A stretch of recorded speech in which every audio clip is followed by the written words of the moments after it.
येत नाही। एकही अधिकारी आता 4 दिवस झाले इथे नाहीये, एकही अधिकारी इथे नाहीये, ना कोणी समोर यायला तयार आहे। पोलीस यंत्रणेला दबाव टाकून प्रेशराईज करायचा प्रयत्न करतात ते।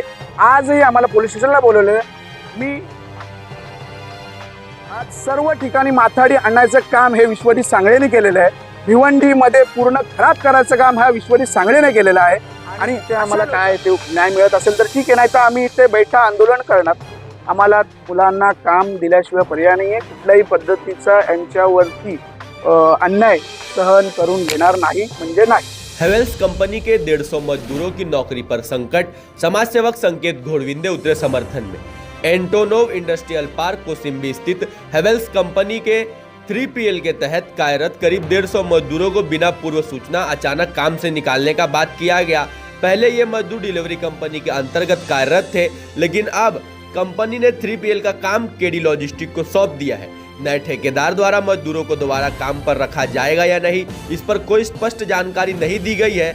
मजदूरों ने जब कंपनी प्रशासन से संपर्क किया तो कोई संतोषजनक जवाब नहीं मिला। स्थिति गंभीर होते देख स्थानिक समाज सेवक संकेत घोड़विंदे और साथ ही मनसे कार्यकर्ताओं ने मजदूरों के साथ खड़े होते हुए पत्रकारों के सामने कंपनी की आलोचना की और HR हेड विश्वजीत सांगले पर गंभीर आरोप लगाए। उन्होंने मजदूरों को न्याय दिलाने और आवश्यकता पड़ने पर आंदोलन करने का भी इशारा दिया है। घोड़विंदे ने स्पष्ट कहा कि मजदूरों के साथ अन्याय हम होने नहीं देंगे, जरूरत पड़ी तो हम सरकार तक इस मुद्दे को लेकर जाएंगे, लेकिन मजदूरों को न्याय दिलाकर रहेंगे।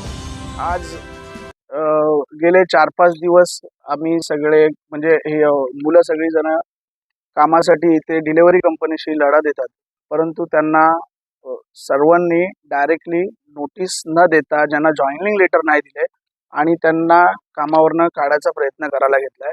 त्यामुळे त्यांनी स्ट्राईक केलं होतं आणि अशा परिस्थितीमध्ये ना डिलिव्हरीवाले समोर येत आहेत, ना हॅवल्सवाले समोर येतात आणि केडी लॉजिस्टिकवालेही समोर येत नाही। ॲक्च्युली डिलिव्हरी कंपनीला हॅवल्सच्या 3PL मध्ये डिलिव्हरी कंपनी आहे आणि हॅवल्सने डिलिव्हरीकडनं बिझनेस काढून घेतला आणि तो केडीला हँडओव्हर करायला लावला।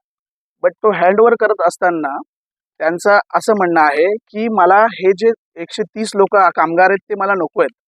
मग त्यांच्या बदली त्यांनी नवीन कामगार त्यांनी इंटर करायला लावलेले आहेत। ॲक्च्युली जेव्हा डिलिव्हरी कंपनीकडनं केडीला जाते शिफ्ट होते तर ह्यांनी हे कामगार तसे तिथे त्यांनी घ्यायला हवे, परंतु असं न करता ते लोक ह्यांना बोलतात की विदाउट नोटीस पिरियड ह्यांना बोलतात कामावरनं जाऊ नका आणि कुठेतरी प्रशासनाचा किंवा पोलीस स्टेशनचा दबाव टाकण्याचा प्रयत्न करतात। काल जेव्हा मी आलो तेव्हा मी डिलिव्हरीच्या अधिकाऱ्यांशी बोललो, त्यांच्याशी डिस्कशन पण केलं। त्याच्यानंतर त्यांनी मला काल शब्द दिला की आपण बसून विषय सॉल्व्ह करूयात। त्याच्यानंतर मी त्यांना ॲग्री झालो आणि त्यांनी कोऑपरेटची भूमिका दाखवली। त्यानंतर दुपारच्या सत्रामध्ये मला विश्वजित सांगळे जे डिलिव्हरीमध्ये HR हेड आहेत काहीतरी, विश्वजित सांगळे सरांचा फोन आला। मी सरांनाही सांगितलं की सर कुठे ना कुठेतरी बोलो असं आहे, आपण ठीक आहे। तरीही संध्याकाळी 5 वाजता पोलीस लोकांना इथे पाठवून मुलांवरती दबाव टाकण्याचा प्रयत्न केला। कशा प्रकारचा दबाव? मुलांना कंटिन्यू सांगत होते की काम चालू करा, काम मुलं चालू करणार। जोपर्यंत त्यांना पुढे कामाची शाश्वती देत नाहीत तोपर्यंत मुलं काम चालू करणार नाहीत। आम्ही खंबीरपणे त्यांच्या पाठीशी उभे आहेत। त्याच्यानंतर त्यांना अशी धमकी देण्यात आली की तुमची बस सेवा आम्ही बंद करू। त्यांना सांगितलं की तुम्ही जिथून येतात तिथे ना बस सेवा आहे ती बंद करून टाकू।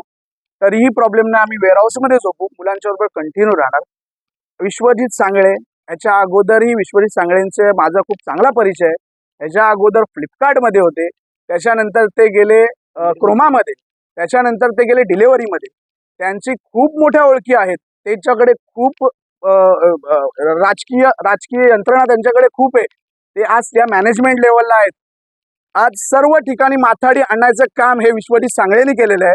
भिवंडीमध्ये पूर्ण खराब करायचं काम हा विश्वजित सांगळेने केलेलं आहे आणि अशा लोकांना जर हे कंपनी इकडे येऊन आणि आमच्या स्थानिक लोकांनी माथाडी किंवा हे आणि ह्या अशा प्रकारे जर दबाव तंत्र यूज करून करत असेल तर आम्ही स्थानिक लोक अशा लोकांच्या विरुद्ध 100% सगळेजण उभे राहणार आणि 101% त्यांच्यावरती कारवाई करणार। लीगलमध्ये बऱ्याच गोष्टी आहेत ज्या लेबर कॉन्ट्रॅक्टरनी कंप्लीट नाही केल्यात त्यांच्याकडे आणि त्याची पूर्तता डिलिव्हरीनीही नाही केले की तुम्ही केलंय की नाही बघायला। ज्या वेळेस ते त्यांना कॉन्ट्रॅक्ट देतात तेव्हा त्यांनी बघायला पाहिजे की मुलांच्या सर्व गोष्टी प्रॉपरली घेतलंय का नाही. बट डिलेव्हरीनी त्या कुठल्या गोष्टीचं घेत नाही. एकही अधिकारी आत्ता 4 दिवस झाले इथे नाहीये. एकही अधिकारी इथे नाहीये. ना कोणी समोर यायला तयार आहे. पोलीस यंत्रणेला दबाव टाकून प्रेशराईज करायचा प्रयत्न करतात. ते आजही आम्हाला पोलीस स्टेशनला बोलवलंय. मी, माझे हे 2-3 सहकारी, माझ्याबरोबर दयानंद पाटील साहेब आहेत मनसेचे. आम्ही सगळे आता पोलीस स्टेशनलाही जाणार आहेत आणि तिथे आम्हाला काय ते न्याय मिळत असेल तर ठीक आहे, नाही तर आम्ही इथे बैठा आंदोलन करणार. आम्हाला मुलांना काम दिल्याशिवाय पर्याय नाहीये. कुठल्याही पद्धतीचा यांच्यावरती अन्याय सहन करून घेणार नाही म्हणजे नाही. 100% त्यांच्यावरती ही कायदेशीर कारवाई करणार.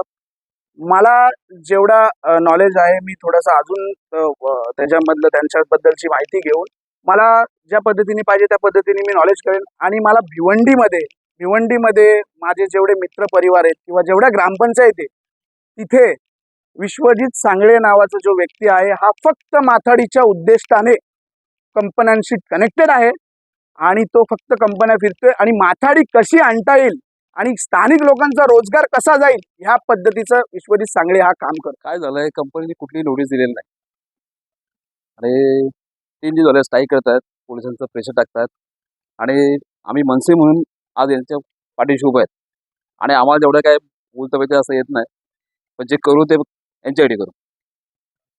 मुलांसाठी जे आहे आम्ही खंबीरपणे उभं राहू. किती मुलं इथं कामाला होते आणि किती वर्षापासून इथं कामाला आहे? 2 वर्ष झाले असेल काम करतात. आता तुमचा आणि त्या मुलांचा काय बोलणं झालंय का? कंपनीचा जे लोक आहेत तिथे त्यांच्याशी काही कोणी हायवेवाले येत नाही, डिलिव्हरी नाही, केडीवाले कोणच समोर यायला बघत नाही. कशा प्रकारचे तुम्ही प्रयत्न केले त्यांच्याशी बोलण्याचे? खूप 2 दिवस काम बंद ठेवलं होतं मुलांनी, पण आम्ही त्यांना सहकार्य केलं, काही करायला तयार नाही. काय नाव आहे तुमचं? माझं नाव निलेश तुंबडा आहे. मी गेल्या 1.5 वर्षापासून या डिलिव्हरी कंपनीमध्ये काम करतोय. तसेच माझ्यासोबत अजून पोरं आहेत, तेही माझ्यासोबतच आहेत. काहीकांना ते 6-7 महिने झालेत आणि तिथनं काम करतोय. परंतु आता अचानक असं या महिन्यामध्ये आम्हाला असं कळलं की डिलिव्हरी मॅनेजमेंटने आम्हाला सांगितलं की आता आपलं जे इनपुट होतं मटेरियल ते आता बंद होते. आपल्याला ऑडिट करून दुसऱ्या जी लॉजिस्टिक आहे त्यांच्याकडे आम्ही मटेरियल किंवा हे जे आहे मटेरियल त्यांच्याकडे सपोर्ट करतोय. आणि त्यावेळी आमच्यापैकीच मुलांनी आम्ही मीटिंग घेतली मॅनेजमेंट बरोबर. तेव्हा मी विचारलं त्यांना की ठीक आहे आम्ही ऑडिट करून देऊ, त्यानंतर आमचं काय. त्यावेळी त्यांनी आम्हाला शब्द दिला मॅनेजमेंटनी की ॲज इट इज तुम्ही 150 मुलं तुम्ही त्यांच्याकडे हँडओव्हर होणार आहेत. त्यानंतर काय झालं, केडे लॉजिस्टिकचे वाले आले होते. त्यांनी काय केलं, नवीन पोरं भरली गेली. त्यानंतर आमच्या मनामध्ये अजून एक द्विधा निर्माण झाली की जर हे आम्हाला घेत असतील 150 जणांना, मग ही नवीन मुलं का भरली जातात. त्यानंतर आम्ही परत मीटिंग लावली मॅनेजमेंटसोबत. त्यानंतर आम्ही त्यांना विचारलं का सर की आम्हाला तर हँडओव्हर करणार आहेत, मग त्यांनी नवीन मुलं का भरली. तर तेव्हा ते गडबडले थोडंसं आणि त्यानंतर म्हणतात की आम्ही त्यांच्याशी परत एकदा बोलणं करतोय. परंतु आम्ही जेव्हा विचारलं पहिल्यांदा तेव्हा ते बोलतात की तुम्हाला पूर्णच्या पूर्ण हँडओव्हर करतोय. नंतर म्हणतात की नाही आम्ही त्यांच्याशी बोलणं करतोय. म्हणजे आता प्रायोरिटी नोटीस तुम्हाला दिली होती का? नोटीस वगैरे काहीच नाही दिली सर. जेव्हा आम्ही स्ट्राईक केलं की आमचं म्हणणं एकच होतं, आम्हाला काम वगैरे काहीच बंद करायचं नव्हतं. आमचा एक उद्देश हाच होता की आम्ही जे इथे काम करतोय, भले तुम्ही डिलिव्हरी जाते परंतु केडी लॉजिस्टिक येते त्यांच्याकडे आम्ही काम करायला तयार आहोत. कारण की भरपूर मुलांना अनुभव आहे आणि तोच अनुभव आम्ही इथेच कामाला लागणार होता. परंतु ते तसं करत नाहीत की ते म्हणतात की आपला ऑडिट झाल्यानंतर तुम्ही तुमचं काम बघा म्हणून. आता काय बोलणं झालंय तुमचं? काही बोलणं झालं का त्यांचे प्रतिनिधी आहेत त्यांच्यासोबत? आमचं डिलिव्हरी मॅनेजमेंटची सांगतोय आम्ही त्यांना वारंवार रिक्वेस्ट करतोय. कालही 2-3 दिवसापासून आम्ही तेच करतोय. परंतु पोलीस लोकांना आणतायत ते आणि जबरदस्ती आम्हाला बघा की तुम्ही काम सुरू करा. आम्हाला काम सुरू करायला काहीच अडचण नाही. आम्ही कामही त्यांचं प्रामाणिकपणे करून देतोय. परंतु आम्हाला ते पुढे शाश्वती देत नाही. एक शब्द दिला होता की तुम्हाला ठेवतोय म्हणून, पण आता ते शब्द त्यांनी फिरवलाय. तुमचा पुढचा पाऊल काय असेल?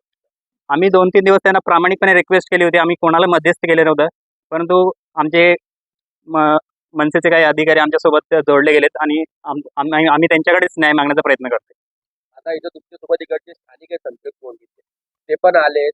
आता तुमचा पुढचा पाऊल काय असणार? आमचं पुढचं पाऊल हेच आहे की त्या न्याय मिळवून द्यावा, एवढंच आमची अपेक्षा आहे. काय सांगणार इकडचे HR हेड जे आहे ते आम्हाला माहित पडलंय का काल आले होते इथं, काय बोलत हा तुमच्या आणि त्यांच्याशी? ते परवा दिवशी तर आले होते HR विश्वजित सांगले. तर त्यांनी म्हणजे पोलीस प्रोटेक्शन घेऊन त्यांनी आमच्यावर खूप दबाव टाकला. मग आम्ही त्यांना बोललो त्या सांगल्यांना HR हेडला का आम्ही बोललो वरती राजकारण लोकांपर्यंत पोहोचू. तर त्यांनी आम्हाला रिप्लाय असा केला तर तुम्हाला जिथे जायचे जा, आमचं कोणीच काय करू शकत नाही वाकडं. त्यांची भाषा डायरेक्ट आम्हाला उद्धत असं याच्यामध्ये आम्हाला त्यांनी आम्हाला एकदम असं खडक याच्यामध्ये त्यांनी आम्हाला एकदम असं रिप्लाय केला त्यांनी असा. मग आता आम्ही कोणाकडे जाता न्याय मागायला, तर आम्ही मनसे संकेत गोडविंदे दादा आम्ही त्यांच्याकडे गेलो. आता बघू काय होतंय पुढे.